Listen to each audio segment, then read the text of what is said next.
Καλύτερη επιτυχία στο πρακτορείο, αλλά και στην περιοχή μας, εδώ πέρα στη Ζαχάρο, με ένα δελτίο 11 ευρώ, κέρδισε 2 εκατομμύρια περίπου, χοντρικά, και μάλιστα με ένα τυποποιημένο σύστημα το οποίο οι πιθανότητες είναι πάρα πολύ λίγες, δηλαδή γύρω στο 4-5%.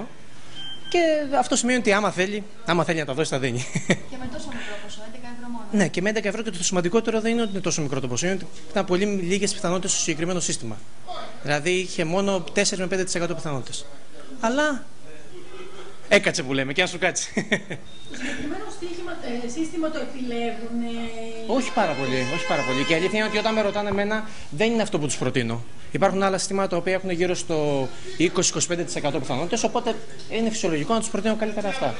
Αλλά έχει ξανασυμβεί και στο παρελθόν, όχι τόσο μεγάλο ποσό όμως, να κερδίσουν με σύστημα το οποίο είχε λίγες πιθανότητες.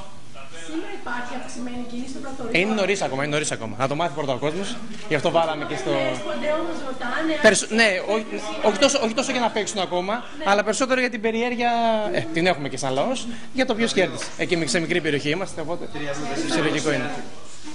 Αν ξέρουμε, δεν πάει το μυαλό μας, γιατί συγκεκριμένα αυτή τη βδομάδα και αυτή την περίοδο, επειδή έπεσε κοντά και το Πάσχα, είχαν κατέβει και αρκετοί είτε ετεροδημότες Ζαχαραίοι, είτε και εντελώς ξένοι. Οπότε και αυτή τη βδομάδα ρίξαμε και σε μερικούς άγνωστες φάσεις που λέμε για μας εδώ πέρα για την περιοχή μας. Οπότε μπορεί να είναι και κάποιος ο οποίος. Και η δική μου άποψη είναι ότι δεν πρόκειται να εμφανιστεί. Δηλαδή υπάρχει και ο φόβος τώρα με όλα αυτά που γίνονται.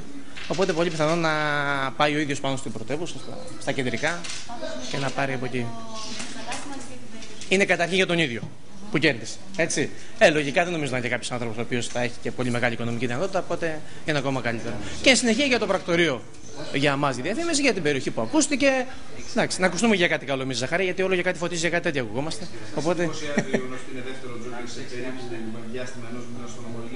Δεν με εντυπωσιάζει, απλά δείχνει ότι δεν ισχύει αυτό ότι έπεσε στο νομό μας, οπότε τώρα θα πέσει σε κάποιο άλλο νομό.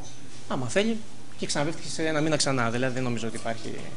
Ναι, έπεσε στο συνάδελφο στον πύργο, τα 5,5 εκατομμύρια, και τώρα πάλι εδώ πέρα στο νομό μας. Οπότε.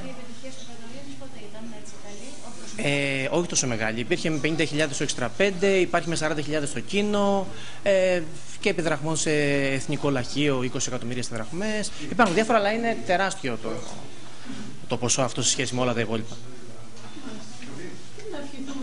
Να ευχηθούμε στον τυχερό σε καλή μεριά. Τι άλλο να το ευχηθούμε. Και να βοηθήσει και δικούς ανθρώπους άμα τα έχουν ανάγκη πραγματικά.